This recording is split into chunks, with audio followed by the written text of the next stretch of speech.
അപ്പോൾ ഇന്നത്തെ എൻ്റെ വീഡിയോയിലൂടെ ഞാൻ ഷെയർ ചെയ്യാൻ പോകുന്നത് രാജ്യത്തെ ഏറ്റവും വലിയ വേർട്ടിക്കൽ ലിഫ്റ്റ് ട്രെയിനിങ് ബ്രിഡ്ജായിട്ടുള്ള പാമ്പൻ പാലത്തിൻ്റെ സവിശേഷതകളും കാര്യങ്ങളൊക്കെയാണ്. നമുക്ക് എല്ലാവർക്കും അറിയാം, ഈ ഒരു പാമ്പൻ പാലം സ്ഥിതി ചെയ്യുന്നത് തമിഴ്നാട് ജില്ലയിലെ രാമേശ്വരം എന്ന് പറയുന്ന ഒരു പട്ടണത്തിലാണ്. അപ്പോൾ ഇതിൻ്റെ ആദ്യ നിർമ്മാണം 1914 ബ്രിട്ടീഷ് ഗവൺമെൻറ്റിൻ്റെ കീഴിലായിരുന്നു. പിന്നീട് ആ ഒരു ബ്രിഡ്ജിൻ്റെ വർക്കും കാര്യങ്ങളൊന്നും പൂർണ്ണമായും എടുക്കാൻ പറ്റാത്തതിൻ്റെ കാരണമായിട്ട് പുതിയതായിട്ടുള്ള ഒരു ബ്രിഡ്ജ് നിർമ്മിക്കാനുള്ള ഒരു പ്ലാനിങ്ങിലും കൂടിയായിരുന്നു ഉണ്ടായിരുന്നത്. പിന്നെ ആ ഒരു ട്രെയിൻ പാളത്തിലൂടെയുള്ള ട്രെയിനിൻ്റെ ഗതാഗതവും കാര്യങ്ങളെല്ലാം പാലത്തിൻ്റെ അപാകത കാരണം അതൊരു ഡേഞ്ചർ സിറ്റുവേഷനിലേക്കായതുകൊണ്ട് 2022 ഡിസംബർ 23 കൂടിയിട്ട് പൂർണ്ണമായും ആ ഭാഗത്തോട്ടുള്ള ട്രെയിൻ ഗതാഗതം നിർത്തിവെക്കുകയായിരുന്നു. പിന്നീട് നമ്മുടെ മോഡി ഗവൺമെൻറ് വന്നതോടുകൂടി 2019 പുതിയൊരു പാമ്പൻ പാലത്തിൻ്റെ നിർമ്മാണത്തിന് വേണ്ടി തറക്കല്ലിടുകയായിരുന്നു. 2025 കൂടി ആ ഒരു ദൗത്യം പൂർണ്ണമായും 2025 ഏപ്രിൽ 6 ശരിയായിട്ടുള്ള കണക്കാണത്. ആ കണക്ക് മുതൽ അതിൻ്റെ ഉദ്ഘാടന ചടങ്ങും കാര്യങ്ങളൊക്കെ മോഡി അതിഗംഭീരമായി തന്നെ ചെയ്തിട്ടുണ്ട്.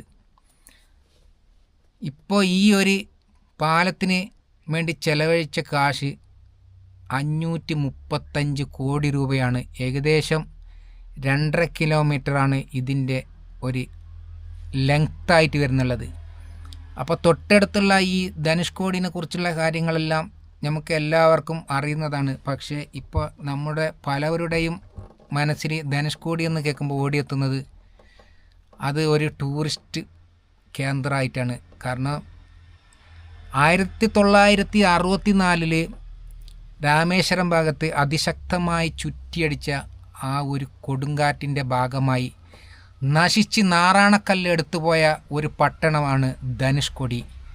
കാരണം ജനവാസങ്ങളൊന്നും ഇല്ലാണ്ട് പിന്നീട് അവിടെ ഗവൺമെൻറ് അതൊരു ടൂറിസ്റ്റ് കേന്ദ്രമാക്കി മാറ്റുകയായിരുന്നു.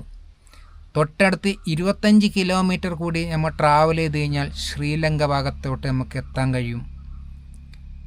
പിന്നീട് ഈ ഒരു പുതിയതായിട്ടുള്ള പാലത്തിൻ്റെ ലിഫ്റ്റിങ്ങിൻ്റെ ആ ഒരു ഇത് എത്രയെന്ന് പറഞ്ഞെങ്കിൽ നമ്മൾ ലിഫ്റ്റിങ് മൊത്തം ഫുള്ള് മുകളിലോട്ട് പാലം ഇങ്ങനെ പൊന്തിക്കാൻ വേണ്ടിയിട്ട് വെറും 3 മിനിറ്റാണ് വേണ്ടത്. അതുപോലെ തന്നെ അത് ഡൗൺ ചെയ്യാൻ വേണ്ടിയിട്ട് 2 മിനിറ്റും.